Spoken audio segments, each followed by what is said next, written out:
Assalamualaikum warahmatullahi wabarakatuh. Perkenalkan, nama saya Muhammad Rizky Kurniadi Ramadan. Di sini saya akan membahas mengenai studi kasus tugas statistika. Jadi di sini telah ada studi kasus nih terkait sampling. Jadi intinya telah diadakan suatu kuesioner terhadap respondennya itu mahasiswa Fakultas Ilmu Komputer UB. Jadi mahasiswa yang ada di Filkom UB itu populasinya berjumlah 10.000 mahasiswa, tapi diambilnya cuma 20 secara acak. Jadi setiap orang dari 20 mahasiswa tersebut diharuskan untuk menilai suatu aplikasi terkait 3 hal, yaitu usability, kualitas informasi, dan juga kualitas interaksi. Jadi di sini bisa diketahui ya, ada 3 variabel terkait data yang diambil dari tiap orangnya.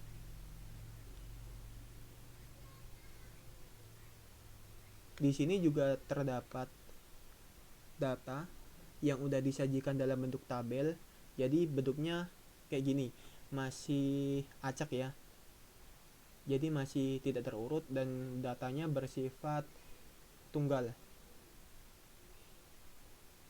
Jadi bisa dikatakan orang pertama ini menilai usability-nya 6, terus kualitas informasinya 1, terus kualitas interaksinya 4, dan seterusnya. Jadi kayak gitu. Lalu soalnya yang pertama kayak gini, buatlah grafik dari tabel untuk menyajikan data hasil penelitiannya. Jadi saya diharuskan untuk membuat grafik dari tabel tersebut, tabel ini, entah itu nanti tabel grafik batang, grafik garis, grafik lingkaran, atau sebagainya. Tapi nanti aku buatnya itu grafik batang. Terus yang kedua itu soalnya menghitung nilai rata-rata, median, dan modus dari tabel tersebut untuk pengelolaan data berdasarkan ukuran pemusatan. Jadi diharapkan dari pencarian ukuran pemusatan ketiga ini kita bisa mengetahui pusat datanya itu letaknya di mana secara keseluruhan. Kalau gini kan kita lihatnya cuma satu persatu datanya. Tapi ketika kita mencari ukuran pemusatannya, kita bisa mengetahui titik pusat datanya itu berada di mana, di antara rata-rata, median, dan juga modus. Terus soal yang ketiga itu hitunglah nilai minimum kuartil ke-1, kuartil ke-2, kuartil ke-3, dan nilai maksimum dari tabel 1,1 tabel tersebut untuk pengelolaan data berdasarkan ukuran letak data. Jadi tadi kan udah nyari ukuran pemusatannya tuh. Sekarang disuruh nyari ukuran letak datanya. Jadi kalau tadi mencari pusat datanya pusatnya itu ada di mana, sekarang nyari datanya di pisah-pisah berdasarkan letak. Jadi dibagi-bagi datanya itu. Contohnya ambil contoh ukuran kuartil. Jadi ukuran kuartil itu jangkauan datanya, kalau di sini kan jangkauan datanya 1 sampai 7 karena penilaiannya cuman diberikan 1 sampai 7. Nah, dari 1 sampai 7 itu nanti dibagi menjadi 4. Namanya kuartal. Dibagi menjadi 4 bagian. Jadi, untuk mencari 4 bagian ini kita harus mengetahui kuartil ke-1, kuartil ke-2, dan kuartil ke-3 terlebih dahulu. Kalau nilai minimum sama nilai maksimumnya kan udah kelihatan. Nilai minimumnya 1, maksimumnya 7. Tadi udah diberikan keterangan juga. Tapi kalau nyari kuartilnya ini harus pakai rumus. Ada caranya tersendiri. Terus yang D itu disuruh menghitung nilai simpangan rata-rata dan simpangan baku dari tabel tersebut untuk pengelolaan data berdasarkan ukuran penyebaran datanya. Tadi udah nyari pemusatan data, terus udah nyari ukuran letak datanya. Jadi datanya udah dibagi-bagi. Terus sekarang disuruh nyari lagi ukuran penyebaran data. Jadi intinya kenapa kita nyari penyebaran datanya? Supaya kita bisa tahu apakah ukuran pemusatan itu tadi yang telah kita cari itu akurat atau enggak. Jangan-jangan banyak data yang nyempil dari pusatnya. Jadi ukuran penyebaran data ini kita bisa tahu jangkauan data dari pusatnya itu berapa jauh sih. Apakah sangat sedikit ataukah sangat banyak. Kalau sangat sedikit berarti lebih akurat. pemusatan datanya.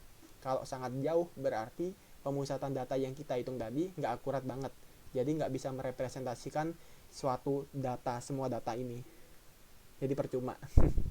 Terus yang E, hitunglah nilai koefisien skewness dan kurtosis.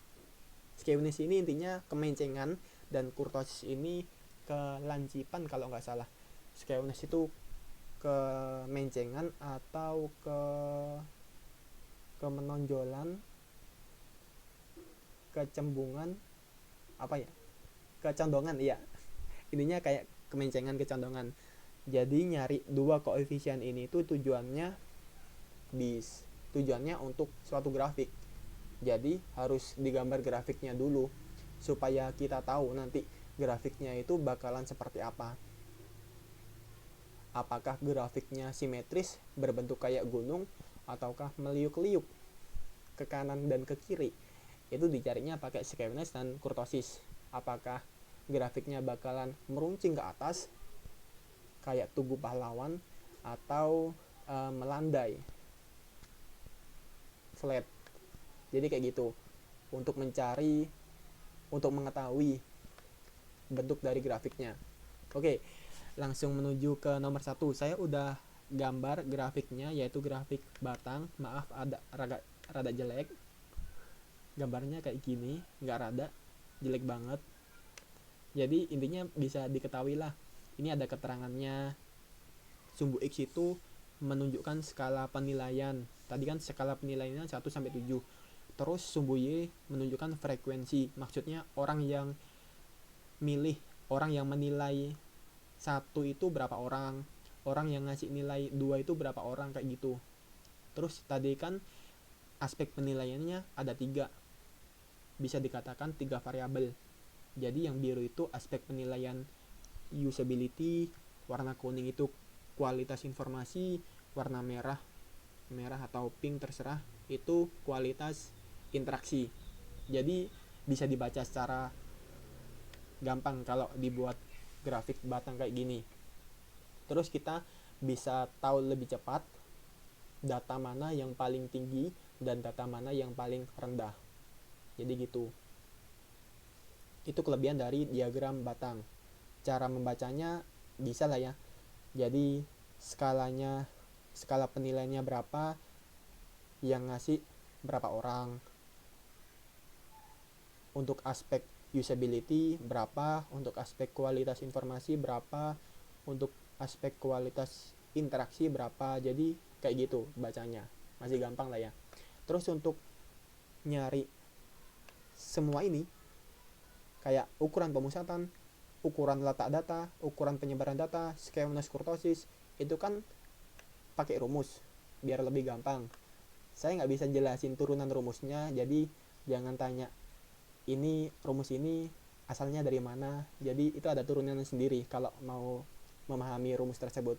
Intinya kalian harus paham terlebih dahulu rumus itu turunannya kayak gimana, terus cara makainya kayak gimana supaya lebih gampang.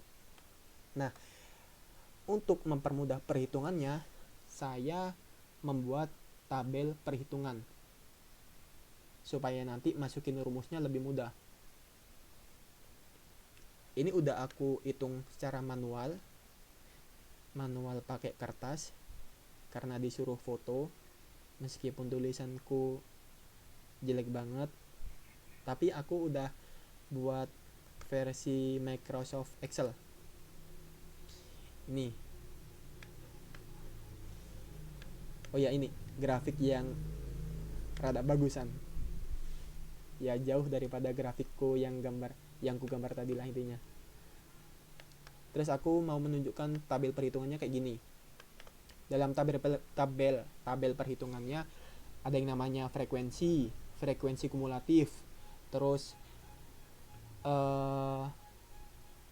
nilai ke I dikalikan frekuensinya berapa. XI, FI ini maksudnya orang yang ngasih nilai 1 itu berapa orang, jumlahnya 1 kali 1. Orang yang ngasih nilai 2 itu berapa orang, 2 orang, oh berarti 2 kali 4 berarti poinnya 4, dan gitu seterusnya. Itu HIFI. Jadi kayak gitu. Jadi semua perhitungan di sini itu nanti dibutuhin untuk menghitung semuanya, kayak menghitung rata-rata, modus, median, kuartil, simpangan, dan juga skewness, kurtosis. Jadi kayak gitu. Dan setiap variabel punya perhitungannya sendiri-sendiri, karena ada 3 variabel kan tadi. Ini nilainya, nilai 1 itu frekuensinya berapa, nilai 2 frekuensinya berapa. Untuk variabel beda pun juga ada frekuensinya sendiri. Jadi kayak gitu. Jadi ini untuk mempermudah perhitungan nanti sih. Ambil contoh langsung untuk nyari ukuran pemusatan data. Nyari ukuran pemusatan data kan ada 3 ukuran, yaitu rata-rata hitung atau mean, terus modus, terus median. Ini ada singkatannya, simbolnya X, mod, sama med. Di beberapa sumber simbolnya berbeda ya. Cuman aku niru di sumber yang aku temui kayak gini aja biar lebih gampang. Terus rumusnya pun udah banyak di artikel-artikel buku maupun internet. Jadi tadi ini kan datanya bersifat data tunggal. Kita kelompokkan berdasarkan frekuensi biar lebih gampang hitungannya dan biar lebih urut. Karena untuk menghitung semua ini, suatu data harus diurutkan, nggak boleh acak. Kenapa kalau acak? Kalau acak nanti nggak bisa dihitung, nggak bisa diketahui pusatnya di mana, karena acak masian, belum urut. Kalau urut baru bisa ditentukan pusatnya di mana, jangkauannya seberapa, dan lain sebagainya. Sebenarnya ini tinggal masukkan rumus, kayak contohnya rata-rata. Rata-rata itu sebenarnya jumlah nilainya dibagi jumlah frekuensi, atau jumlah orangnya ada berapa. Jumlah orangnya tadi kan 20, ini ada 20 orang. Terus jumlah nilainya ada berapa? Ini yang nilai 1 orang berarti 1, yang nilai 2 orang jadi 4. Jadi perkalian hingga semuanya di total jumlahnya 84 untuk variabel usability doang. Berarti 84 dibagi 20 yaitu 4,2 dan seterusnya kayak gitu.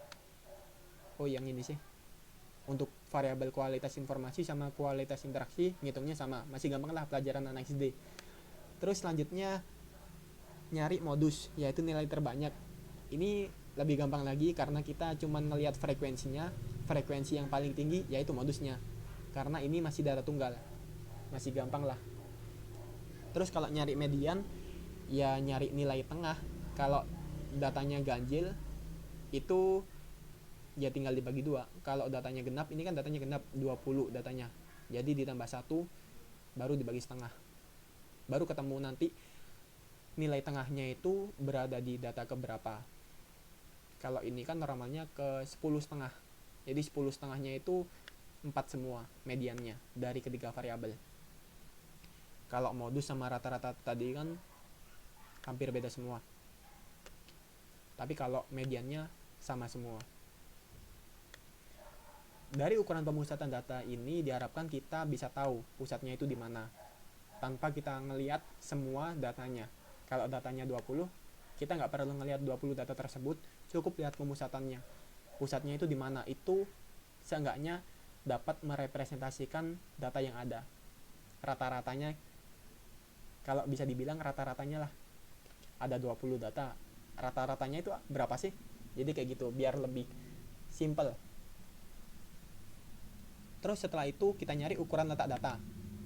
Ukuran letak data ini itu kita nyari data berdasarkan letaknya. Jadi kalau kita nyari data, kalau pemusatan data kan tadi nyarinya berdasarkan pusat, titik pusatnya itu di mana. Kalau ukuran letak data itu dibagi-bagi, jadi dipilah-pilah. Ada yang namanya kuartil, itu dibagi menjadi 4 bagian. Ada yang namanya desil, dibagi menjadi 10 bagian. Kalau persentil itu dibagi 100, namanya persen. Kalau di sini saya disuruh untuk mencari kuartil doang. Jadi untuk membagi data menjadi 4 bagian, kita perlu 3 nilai, yaitu kuartil 1, 2, 3. Jadi ini udah ada rumusnya. Untuk data tunggal masih gampang, tinggal dimasukin doang rumusnya. N-nya berapa? N itu total frekuensinya lo ya, total responden sampelnya. Jadi kan tadi respondennya ada 20 orang, jadi N itu 20 orang, tambah 1 dibagi 4, terus dikali 1, dan seterusnya. Nanti ketemu kuartil 1-nya berapa, kuartil 2-nya berapa, kuartil 3-nya berapa. Jadi setiap variabel dihitung kuartilnya, karena datanya beda kan setiap variabelnya. Terus nilai minimum sama maksimum gampang lah ya, tadi udah dikasih tahu kalau minimumnya 1, maksimumnya 7. Jadi udah disediakan penilaiannya. Nggak mungkin respondennya tiba-tiba langsung menilai 10, karena nggak ada alternatif 10, yang ada cuma 1 sampai 7. Jadi semuanya juga minimumnya 1, maksimumnya 7. Dan karena nilai 1 ini ada yang milih, nilai 7 juga ada yang milih semuanya. Jadi minimumnya 1 sama 7, maksimumnya 7. Semuanya rata kayak gitu. Jadi dari ukuran letak data ini diharapkan kita bisa mengetahui jumlah datanya itu paling banyak, pusatnya itu di letak yang mana. Kalau pemusatan data kan berdasarkan satu titik. Kalau ukuran letak data itu berdasarkan setiap letaknya atau setiap pembagiannya itu ada pusatnya sendiri-sendiri. Apakah di bagian 1 itu ada banyak data, apakah di bagian 2 itu datanya cuma sedikit, itu bisa kita ketahui. Dari diagram ini kan kita bisa mengetahui batang yang paling tinggi itu letaknya di tengah. Ini kira-kira di pusatnya atau di kuadran ke 2, kuartil 2.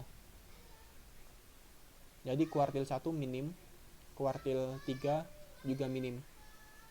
Pusatnya ada di tengah-tengah, yaitu kuartil 2. Jadi kayak gitu.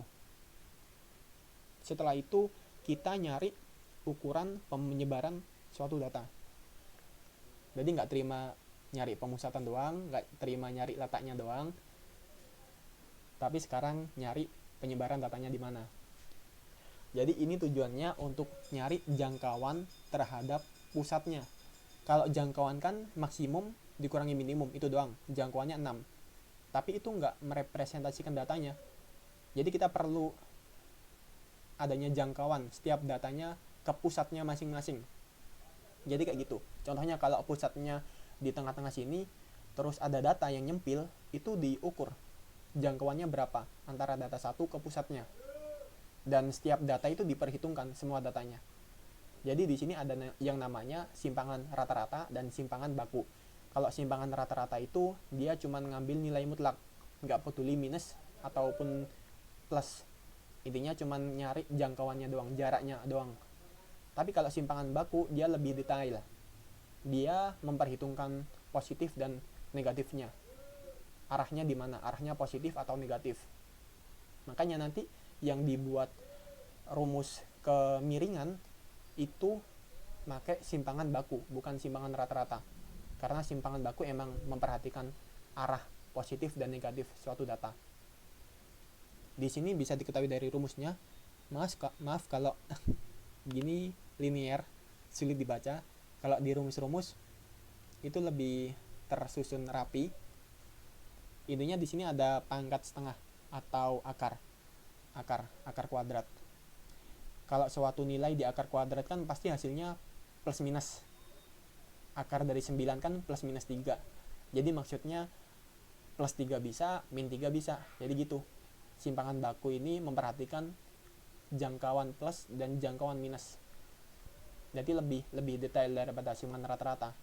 Tapi simpangan rata-rata ini lebih gampang ngitungnya. Lalu nyari kemiringan dan apa ya? Kemiringan dan kelancipan. Kelancipan. Atau apa tadi nyebutnya ya? Intinya kelancipan. Kalau kayak gunung, semakin menjulang, semakin lancip, Nah itu intinya kayak gitu, itu kelancipan. Ada yang gunung yang lancip, ada gunung yang landai kayak gitu. Kalau kemiringan gunungnya ngalor ngidul atau miring, condong lah, gunungnya condong ke kanan atau kiri. Itu kalau bahasa data positif atau negatif. Kalau positif itu mendekati sumbu Y kayak gini, yang warna oranye mendekati sumbu Y. Kalau yang negatif itu menjauhi sumbu Y. Kalau seumpamanya datanya ke sono ngarahnya ke kanan, menjauhi sumbu Y. Kalau kemiringan itu namanya skewness, kalau kelancipan namanya kurtosis. Jadi ini juga ada rumusnya, dan pembaginya itu sama-sama dari simpangan baku.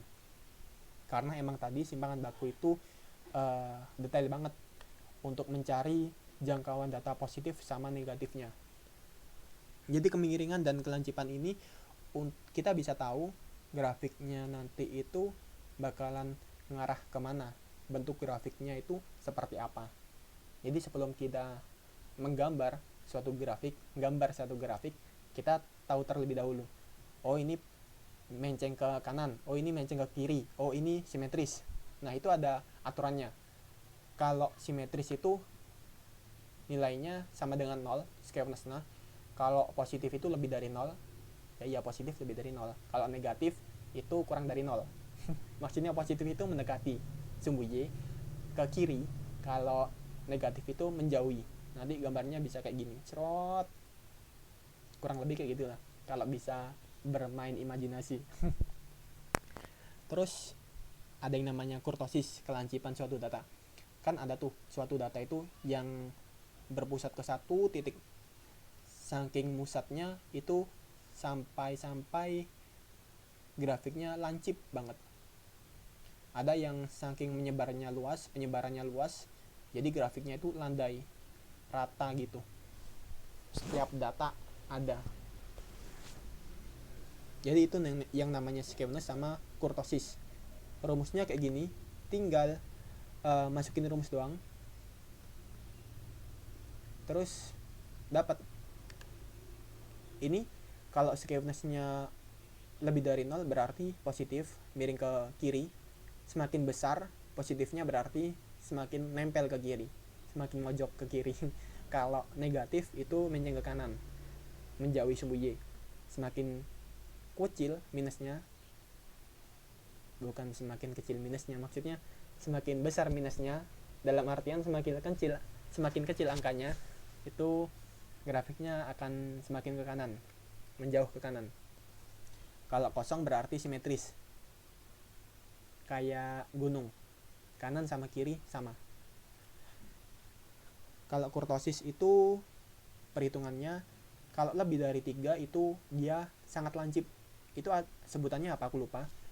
Terus kalau sama dengan 3 itu normal, sama dengan 3 nilainya. Kalau kurang dari 3 itu melandai, jadi penyebarannya agak luas, nggak terlalu berpusat. Jadi kayak ini semuanya itu melandai, kurang dari 3.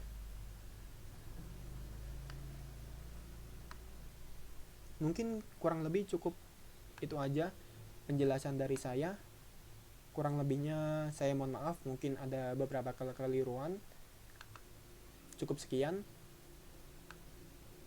Wassalamualaikum warahmatullahi wabarakatuh.